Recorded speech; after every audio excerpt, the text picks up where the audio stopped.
everyone, and welcome back to the channel. I am currently in my bedroom and getting ready to visit the 2021 Artisan Cheese Fair. Now, this is the first food festival since 2019 due to the fact that the ones that took place in 2020, or supposed to take place in 2020 rather, were cancelled due to COVID. And so it's really going to be good to check it out. My friend Sam from uni, who's came on the podcast before, he's going to come down, and we haven't seen each other since last January. So come and check out the cheese festival with us.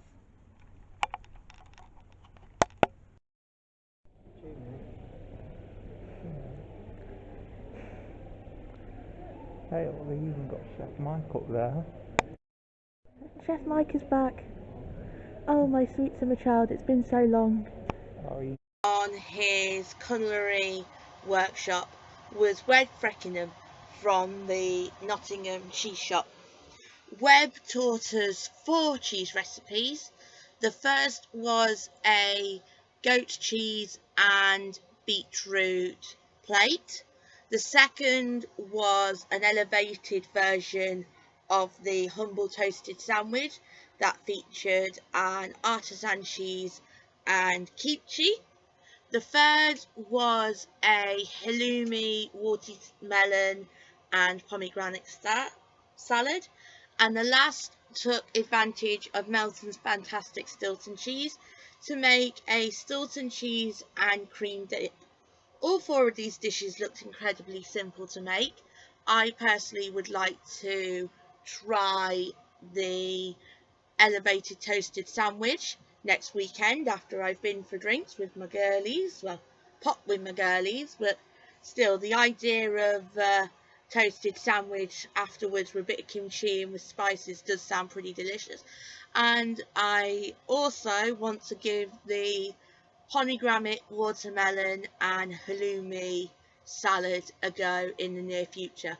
Not so sure what my boyfriend's going to think of that though when I rock up to his after his quarantine period with some halloumi and some watermelon though. We'll have to see. I'll update you on that one in the future. We are now in the cheese tasting area, as you can see, and as you can see here, we've got a variety of cheddars that we're going to have a guided tasting on and learn about what makes a good cheddar. Because back in my day, cheddars was cheddars and they all were the same, so it'd be interesting to see what's so different about them. Sam and I participated in the 2:30 Keen on Cheddar tasting. Now, during the artisan tastings, there were 3 2 cheese tastings. However, we missed the first 2 because we had gone to lunch prior to attending the fair. So the 2:30 one focused on cheddar cheeses and was tutored by George from the Keen Cheddar Company. George is a cheesemaker that's part of the 5 generations of cheddar cheese making, and he tutored us on 4 different types of cheese, each cheese representing a specific age period in a cheddar cheese's lifestyle. The first one we tasted was a 2-month-old cheddar cheese, which was actually so mild that you cannot buy it at a supermarket. So all of you that say, oh, why would you go here? I can get my cheese at the supermarket. You can't get this cheese at the supermarket. We then tasted a 6-month cheddar cheese, a year cheddar cheese, and a 2-year cheddar cheese. My personal favourites were the 2-month because I quite like mild cheeses, and the 1 year because it had a wonderful, characterful, beery sort of acidity towards the back of the palate. I am hoping that in a couple of years I will refine my palate enough to be able to judge cheeses going forward. Or maybe that's just wishful thinking. We'll have to see. Alongside your traditional cheeses that I have already shown you in this vlog, many traders also did their take of cheese.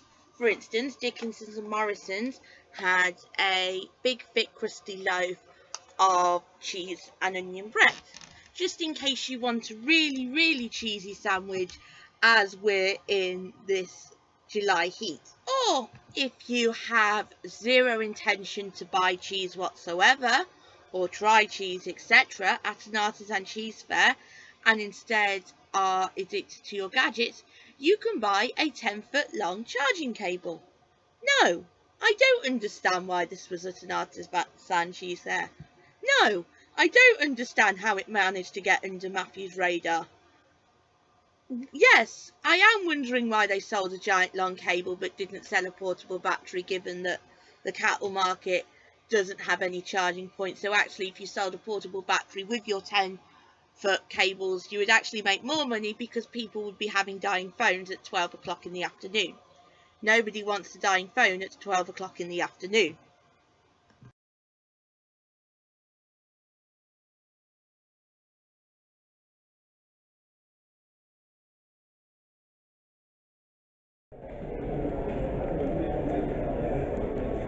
So we're just finishing up today. It's about 10 to 4, and as you can see now that people are starting to pack up, ready for the day, ready to do this all again tomorrow on Sunday.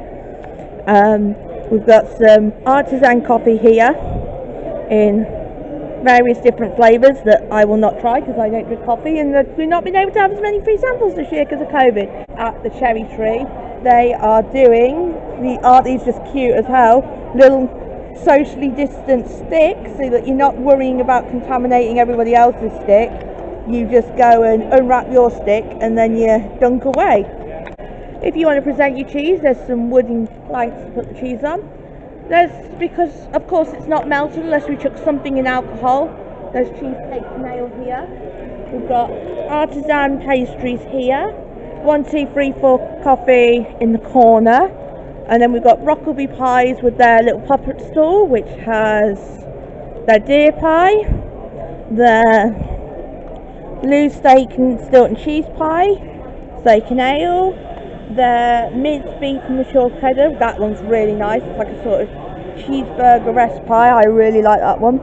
Shepherd's Delight, which is lamb, hockey leeky, chicken and leek, summer isle salmon, and then they got little individual pies like the Mount Mowbray pork pie. There's a dessert pie in the corner on its own. Poor little dessert pie. Poor little dessert pie on its own.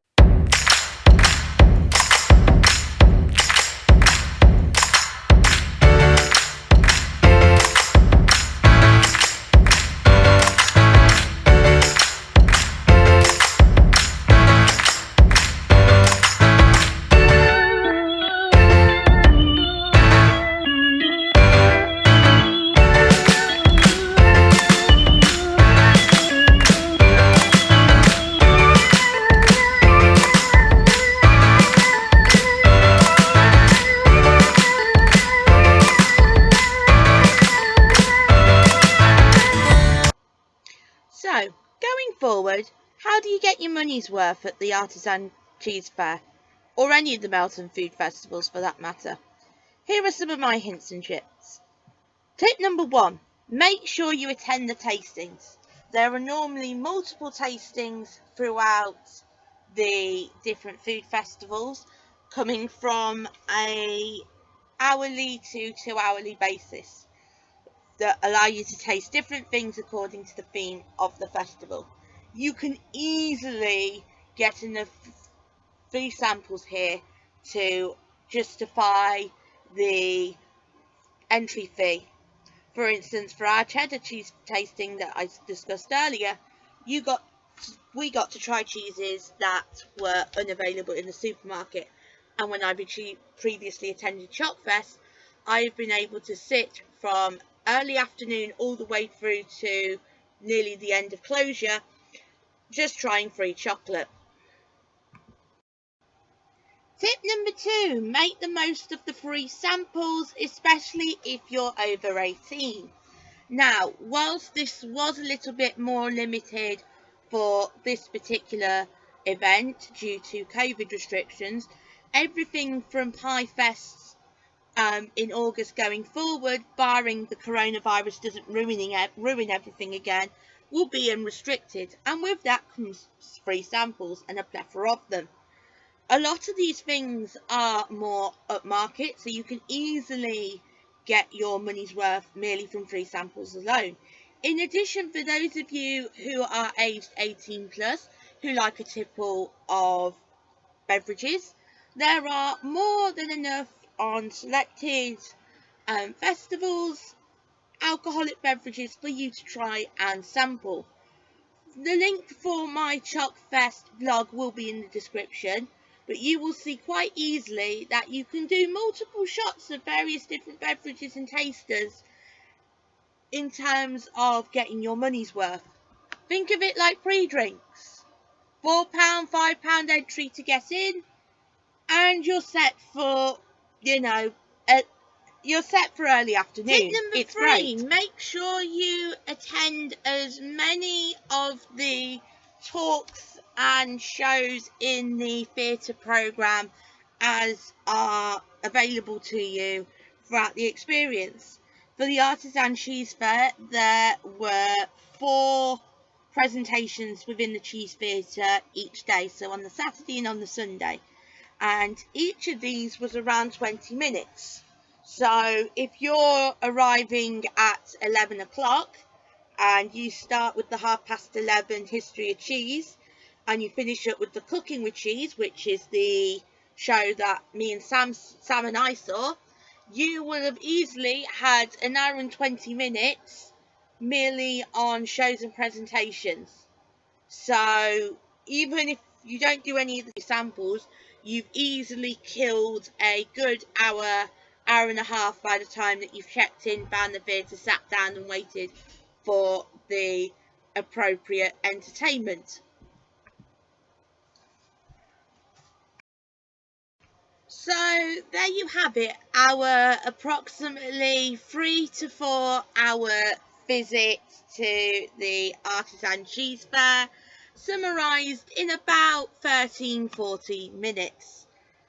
Keep an eye out for future food festivals, including the East Midlands Food Festival on the 2nd and 3rd of October, and Choc Fest on the 16th and 17th of November. Pie Fest will be taking place in August, however there is a little bit of uncertainty as to whether it is the 6th and 7th of August or the 27th and 28th of August, as there's been 2 different dates printed on the branding that Sam and I received yesterday. To make sure you know what date that actually takes place, because I'm literally about to asking Matthew as this to make sure that the YouTube algorithms allow you to see more great content from us. Well, us being me, because I have nobody else working for me. This is a one-woman army, as the song goes, so to speak. We are going to be having a vlog soon about Freedom Day, because that's obviously the 19th.